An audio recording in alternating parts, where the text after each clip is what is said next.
guys, welcome back to Unwind and Rewind, our podcast that dives in a little bit deeper into the creative industry, our journey, and I guess some of the tricks of the trade that you can start learning how to make better content for yourself. I'm Jack, I'm the founder of V21. And I'm Ross, and I'm the edit boy.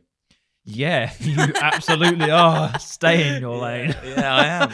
I edit some content sometimes. Sometimes, yeah. Chained to the desk in the dark mists of night.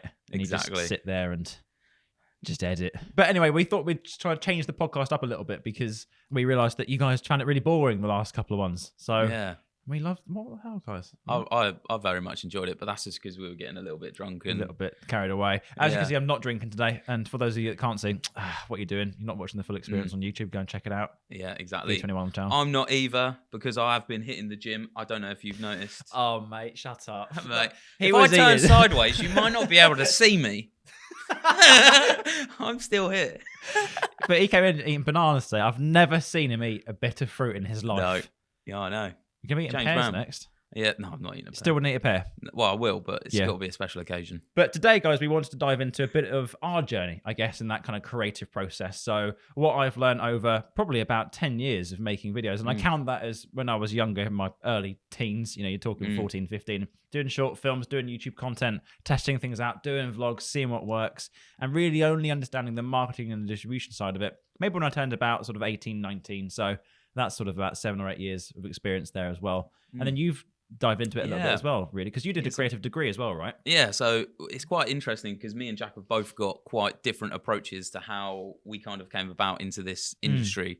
Obviously, we both went to uni, but I actually did film at uni, and then Jack went the much more YouTuber style route up. So it's going to be quite nice to see what the differences we found and how they actually work together and how we got to where we are today. Yeah, definitely. And today's sponsor is V21. Hey. We are a video marketing agency that produce videos for brands on social media. So if you guys are looking at making content, get in touch with them or us, because it's actually us, but nobody knows.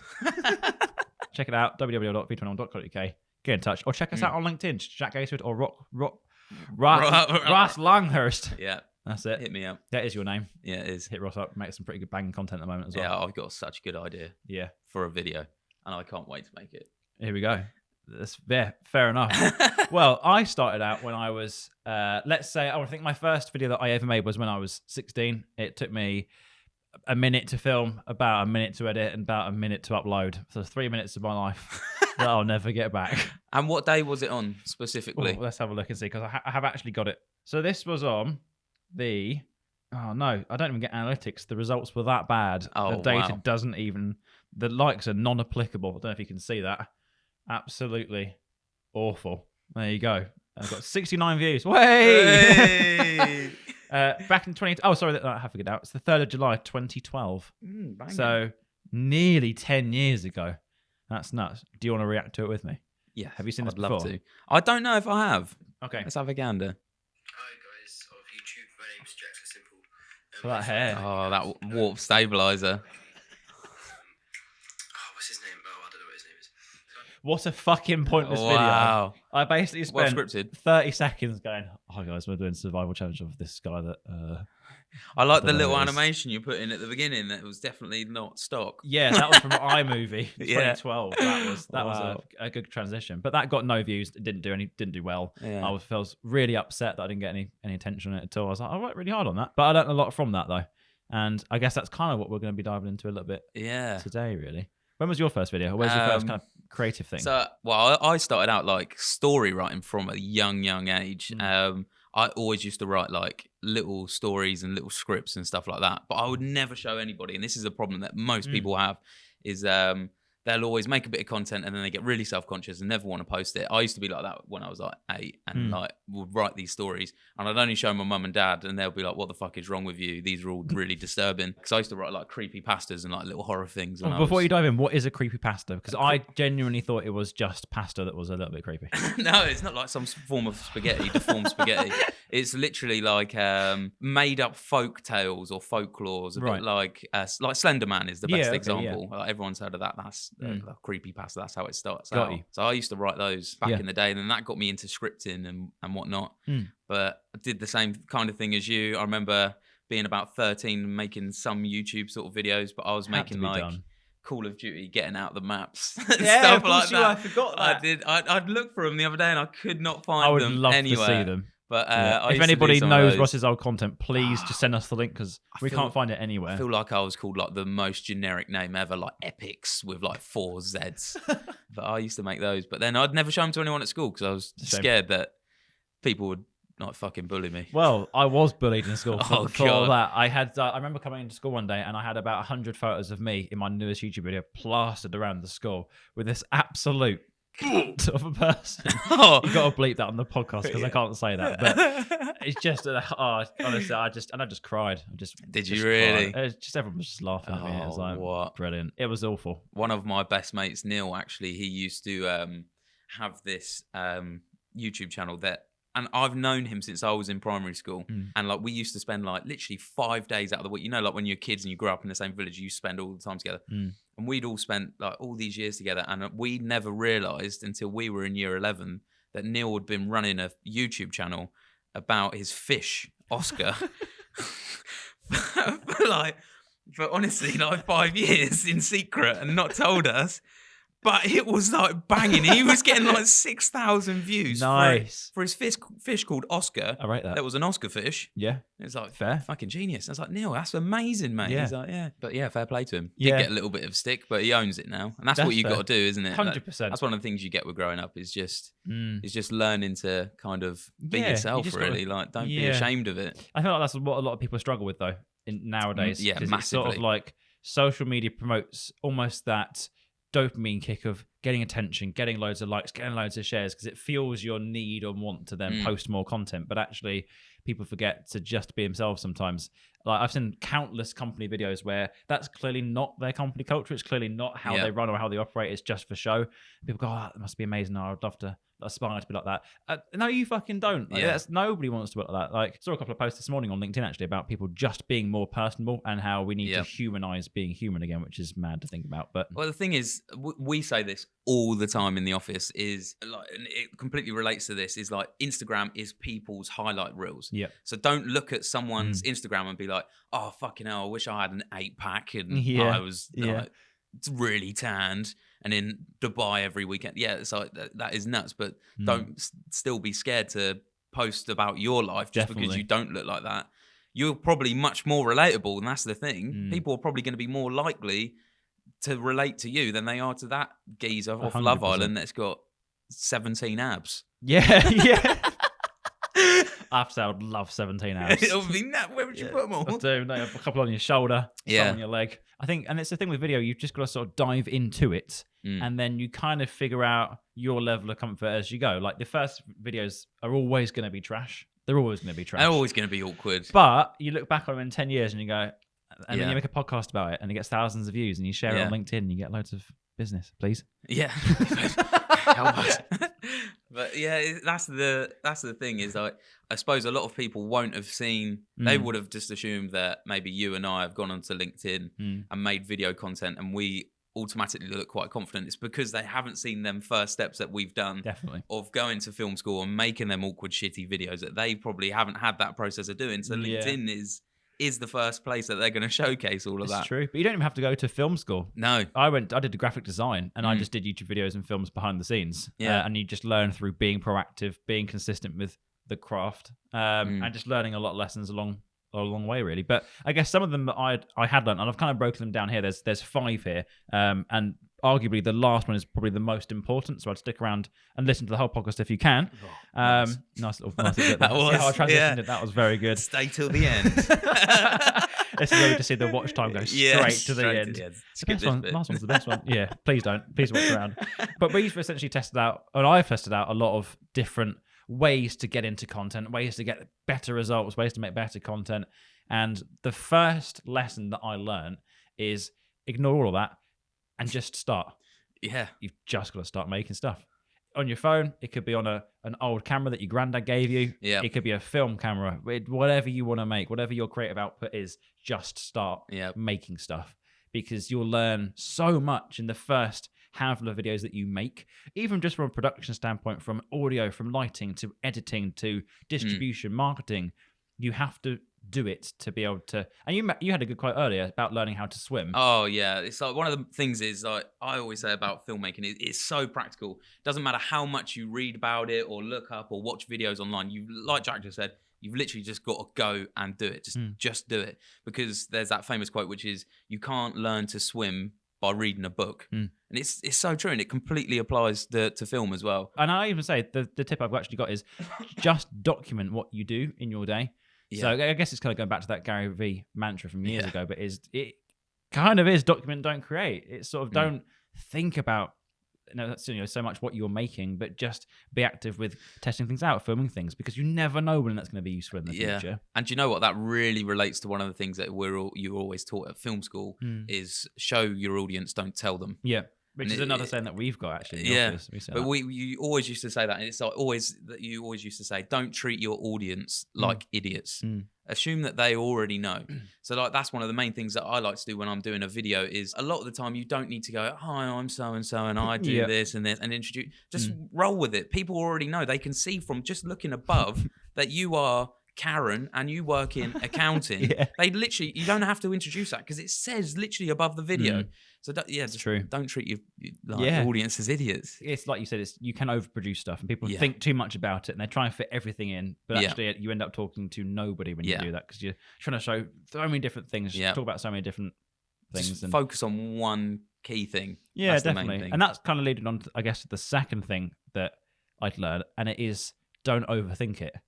Yeah. Especially with the YouTube stuff, I didn't think about it at all. Which I guess is kind of why it's like, it's innocently motivated. It's sort of, it is authentic. It's just me. It's me on my own in my room on my old phone, basically. But there is something to that just feels quite nice and feels quite natural.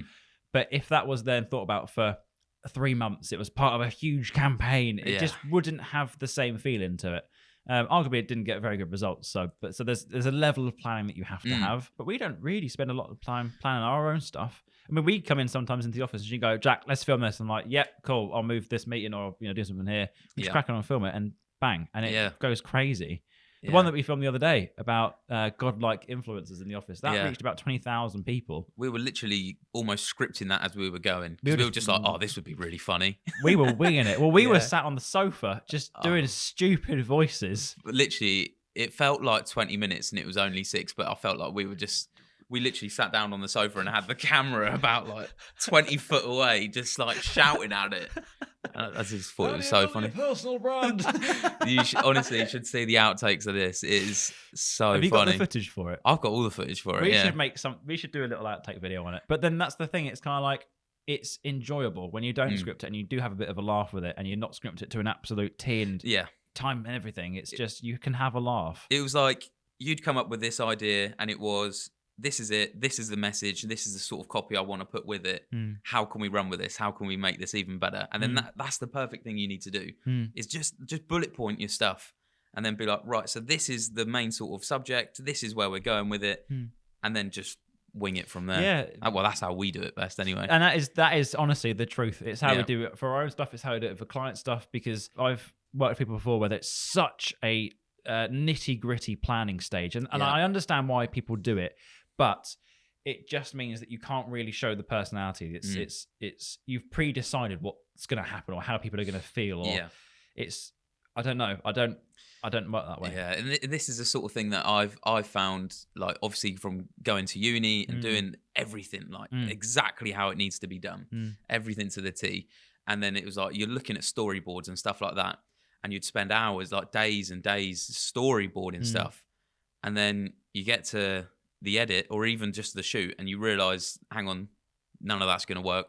And it's like, so then when you're in this sort of fast-paced and moving industry, it's like, well, then what's the point of a storyboard? Because it's just going to change. Well, video's getting faster and faster and faster, right? It's getting so quick. Consumer behavior is changing so rapidly. You've got platforms posting ephemeral content, which I know I've mentioned in the last few podcasts as well, but I genuinely think my attention span's got shorter on these platforms. I'm thinking, if I'm scrolling through TikTok and I'm not interested in about literally a second, I'm scrolling. So you've got a second to grab someone's attention. Yeah, and this is the thing. Storyboards are only ever going to be essential now if you're making a feature-length film. Yeah. If you look at, like, who's that kid the other day that's just reached 100 million people on TikTok? Oh, I haven't got a clue. It's like, how many times do you reckon he's ever storyboarded one of his TikToks? Yeah. Never. Yeah. But then TikTok is the platform that it is that much more authentic approach to it. It's just be a complete whack and just go for it and just have a laugh with it. Because I bet that even if he didn't get millions and millions of views, he would have still enjoyed making that video. Yeah, exactly. And that's kind of the beauty of it. It's sort of like, if you don't enjoy it, then don't do it. Don't do it, yeah. It's got to be something that you enjoy doing. Well, we find as well, just going off what you just said, all of our client work that we always enjoy making the most, and literally 90% of the time does the best, is the videos where we pitch an idea to someone and they go, oh my God, that sounds amazing. I can't wait to make that. Yeah. If it's then an idea that's quite a bit more corporate and then they feel that they have to say certain things, then it's not anywhere near as sort of personal, is it? Definitely. And not as definitely. relatable. It's got to be enjoyable for people that you work with. Exactly. Right? It's I would hate to put a client in an uncomfortable position where they just felt robotic and corporate and stiff. It's just it's just not what I'm about. I don't know. And maybe we're different. Maybe we do it a bit different to other people, but I just prefer it being much more. It just flows so much nicer then as well, and you can tell that people are actually enjoying it. Yeah, 100%. And I guess that kind of leads on to the third bit of advice that I learned, which was that people buy from you. People don't buy from the level of production. They couldn't give a flying fuck about the cameras that you've got, how much equipment you've got, how big your company is. They just want to know, can you make them a good video? Is that going to get them good results? Or they care about just knowing you, knowing your journey, knowing your story. People don't care about how it's shot. Arguably, that's kind of doing myself out of a job there a little bit, but it's just the honest truth. There's a stage that you have to reach though, where you've got that audience, and then there is a certain brand perception that you're recognized for. Yeah, this is what I was going to say. I was going to say for personal branding, doesn't matter. I said, but when you then get to that point where you're then representing an actual brand, say if it's Nike, if you're filming something on a phone, that's going to represent badly on Nike. That's when you then get into more brand sort of, what's the word, like expectations, or it's like brand identity. Brand identity, those sorts of things. It's how that brand feels. But there is a certain, and I'm not sure if it's just down to sort of, human psychology or something like that. I have no idea, but there is a certain feeling that you get when you watch a video that is well produced, and it comes with the connotations of they're doing well, or they know what they're doing, or they're professional at what they do. They make a good product, they make a good service. And it's no disrespect to the people that do film stuff on a phone. Again, I've started to out myself, but it just doesn't, it hits different, I think, on a phone. It's fine and it's nice. It's a nice authentic look through a very unscripted window into your life, into your business, and there is a place for that on social, I think, and we need to push that more.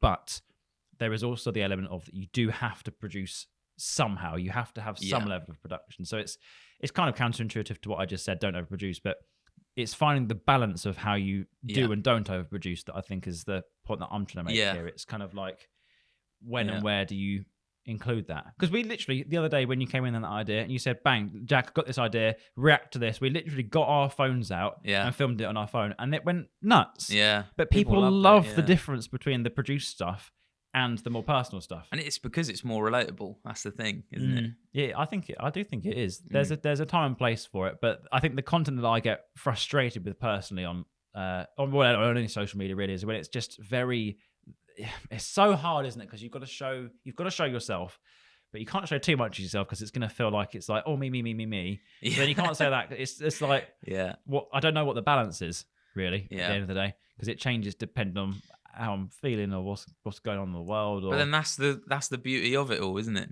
Is finding that out. It's like how much do your audience actually want to see you, and how much do they want to hear about like your advice. And I guess that leads on to the fourth point. See how these transitions are just these are absolutely flowing. It's as if it was scripted. Yeah, it's definitely not scripted. But I guess the fourth point was that I've been doing it for probably 10 years now. And just in terms of making content, not running a business, but for 10 years I've been making videos from my phone, from pocket cameras to action cameras, GoPros, cine cams, everything.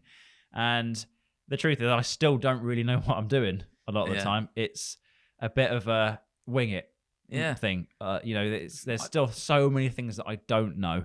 There's still so many things that I need to learn how to do or try or test out. And this is the best thing because it's a constantly evolving industry. And this is the best thing.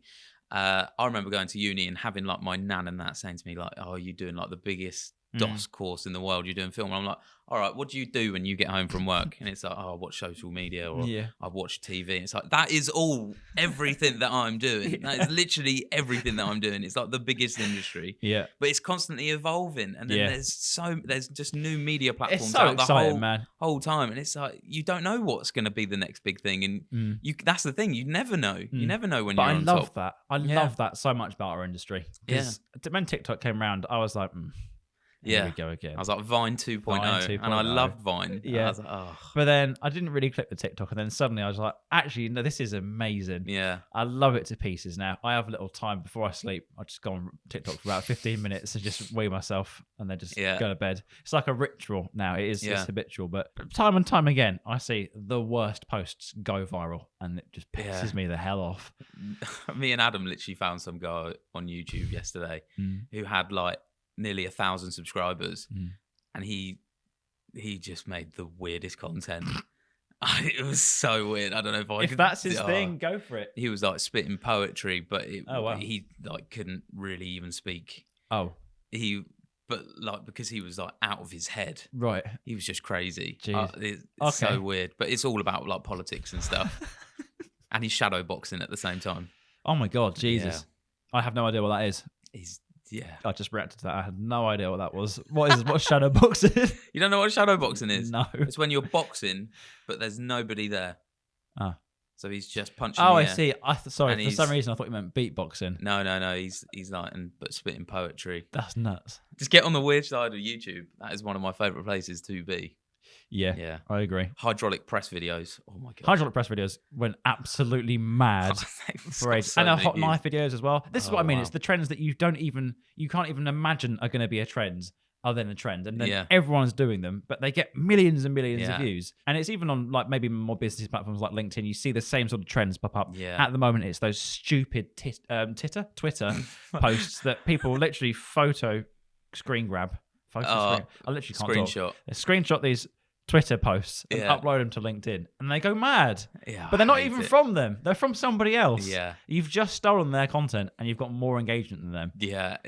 Get off of LinkedIn. The other one as well is the fucking girls. I knew you. I was kind of hoping you didn't say that because you could go deep into this conversation. But it's the one where they're posting some really like, there's some comment like, I'm really wet because I've just been in the shower after a really long day's work, and then they'll go down, but then it's just like the most bait thing ever, and you get all of these like blokes on there like, oh Christ, click on that, oh okay, I'll engage with it, I'll chuck it a like, and it's like, how is this getting so much? I mean, we put a lot of work into our stuff, I think, and it just suddenly you've got a girl posting and even guys, I've seen it happen with men. They're topless on a beach, and it's like, it's got thousands. Of course, it's got thousands. Like you can see his penis. Yeah, I can see the shadow on his cock. But it's the girls that come out with, and if this is your thing, fine, it's up to you. But I feel like we have an unfair advantage being guys, because honestly, who wants to see Ross naked? I look like a fucking shellless squid, not squid, lobster. That's the one. I look like Dr. Zoidberg from Futurama. Go on, Adam, have fun. I'll keep still. Me. There you go. If you listened on the podcast, you just missed that. But I'm sure that was very good. Thanks, Adam. That was amazing. I think the last thing for me, and this is the biggest thing, so can we have a bit of a drum roll in the edit? Bang, bang, bang, bang, bang, bang. Be consistent. Oh, whoa. Who would have thought? Yeah. So now this one's the biggest one. It's a struggle. It's the hardest one. It's a grind, right? Yeah. It's a grind to be consistent with stuff. Yeah. I mean, even you find now that you've got more work on, you've time's booked up much more than, let's say, last month. You're struggling to now find the time to make content or to plan stuff out. It's like I've got all the ideas, and it's just like, all right, when can I make this? When can I squeeze in time to edit it? So we get it just as well as everyone else about how hard it is to keep consistent. You're very good at it, but there's things that people can do though, I think, and I guess I've just had a lot of experience of it. But you've got to set time aside for it. And the thing that I find where the downfall is with clients or people who make content is that it's just not seen as a priority for them. It's a second thing to get on with. Their meetings are more important, or going to a client is more important, which arguably I guess it is, but. You know, I think when you've got time in the office, Spend a morning making content. Spend an afternoon Yeah. making content. Just sit down, bulk record everything, plan everything out in one go. Then it's ticked off the list, and you don't have to worry about it. That's how you stay so consistent with it all. Is because you get in 2 hours before anyone else. But then I like that time to be able to sit on my own, think things through, record a bulk load of content, and then I know it's done. But then I also know that I don't have to edit it. I know that I don't have to really do much else to that. I film it. I've given my artistic thing there. I've said my piece, added my value, and then it's handed down to you guys. Or that's when you sort of work the magic on it, really. It's just one of those things. You've got to see it as a priority. If you don't see it as a priority, unfortunately, mate, it's going to be bottom of the pile every time. There's going to be something else that goes on top of that. And ultimately, you're not going to get the results that you want or the growth that you want because you're not sticking to it. So it comes down to you're liable for that. You've got to take control of that. Yeah, exactly. If you don't want to do it, hire it somebody else. Get a freelancer. Go on Fiverr. There's options there. But that's kind of, I guess, what I learned over the last sort of 10 years on my creative video journey. And it sounds quite similar to what you've had, maybe a little bit. Yeah, very similar. It's a lot of stuff I've learned at uni, which then just goes straight out the fucking window. Yeah, straight out. But then there's a lot of stuff that it's like, wow, that was really helpful. Yeah. But most of it's straight out the fucking window. Yeah, that's true. But then I suppose that's a different sort of industry. I was learning to do actual like cinematic film, Which is crazy. Which is nuts. Yeah. And it would be was really good to do. But Yeah. Yeah, there's just no money in it.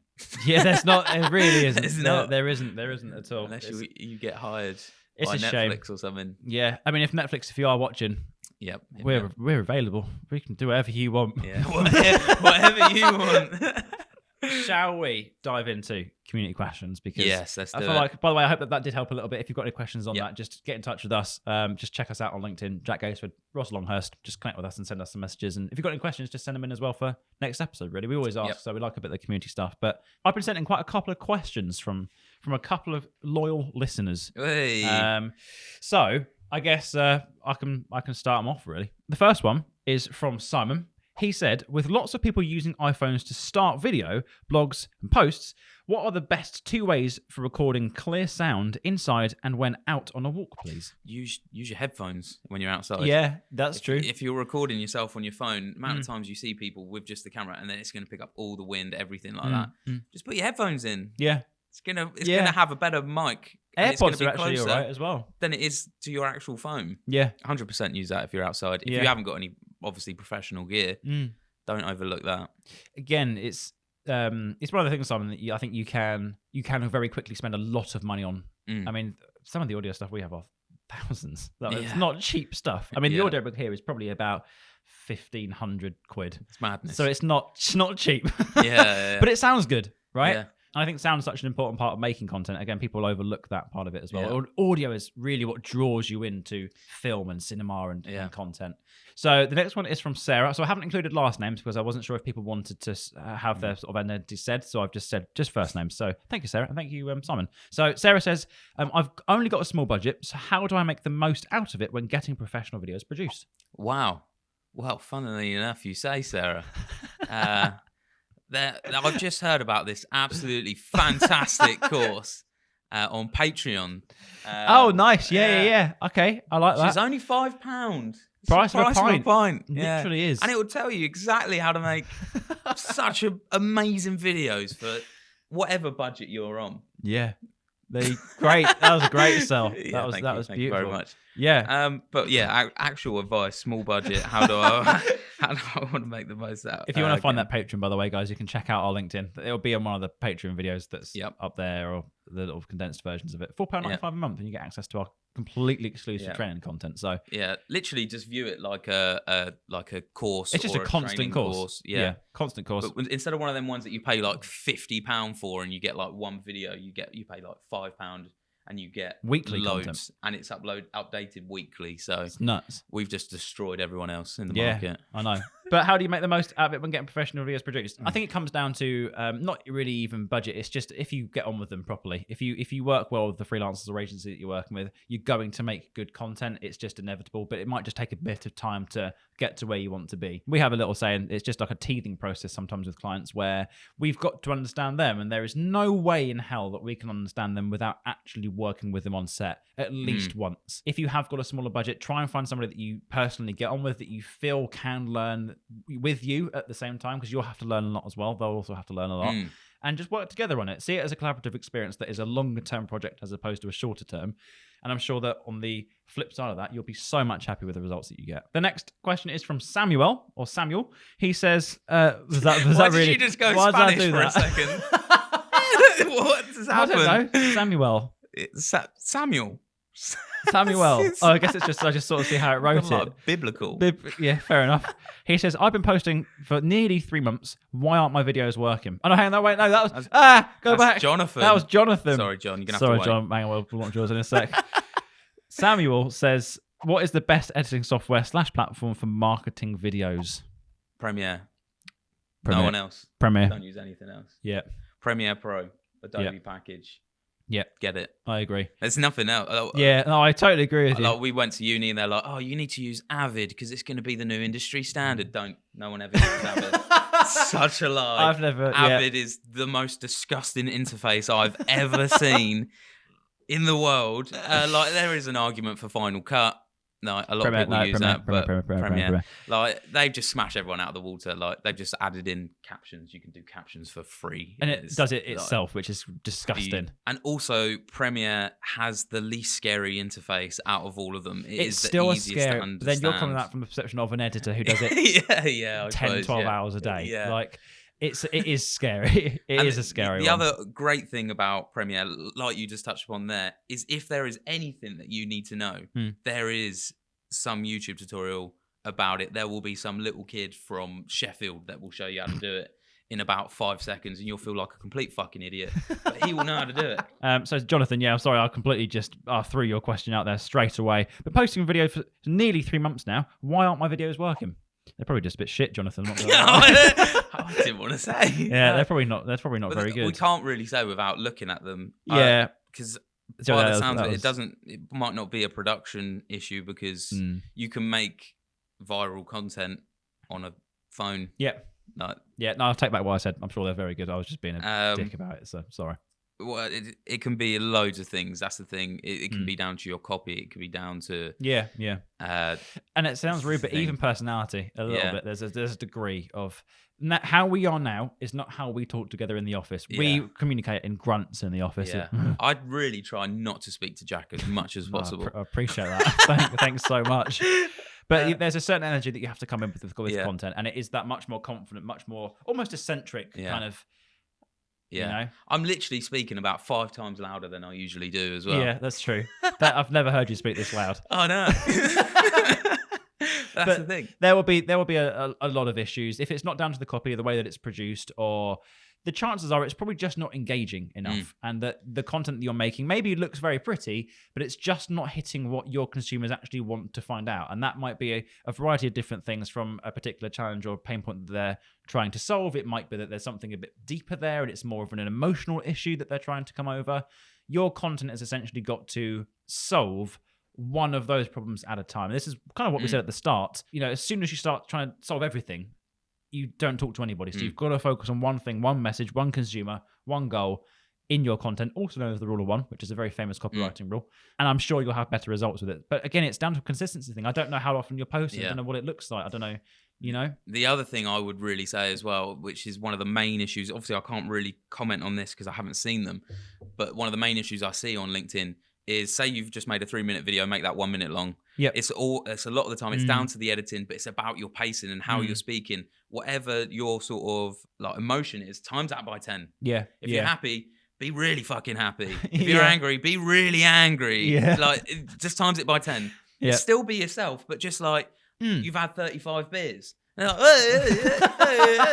there's a girl on YouTube called Jojo Siwa. Watch her. Just watch her introduction. You won't be able to understand a word that she says. Can I play it now? Because it is dreadful. It's just the worst. This is probably a bit too extreme, but this is the sort of content, sort of persona that you need to have. What's her name? Jojo Siwa. Siwa. All right, are we ready? Are you ready?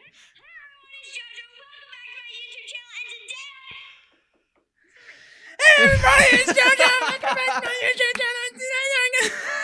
Yeah, don't do that.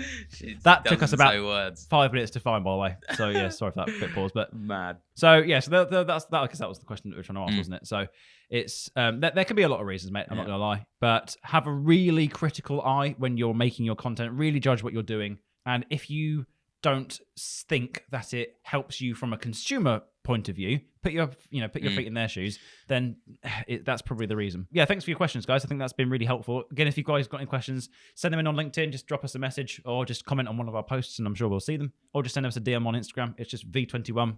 Or Jack goes to Ross on host. Yeah. And then there you go. Thank you guys for watching the third episode of, or listening to the third episode of the podcast. I hope it's been a little bit helpful. We tried to do something a little bit different this time. Please let us know what you thought of it. Again, we're trying to get the podcast up. I'm learning so much more about it as we do it. But we need to get those ratings up. We need to get people reviewing it, leaving 5 stars. So if you're listening on Apple, just scroll down to the bottom of the page and you can actually leave a review of the show.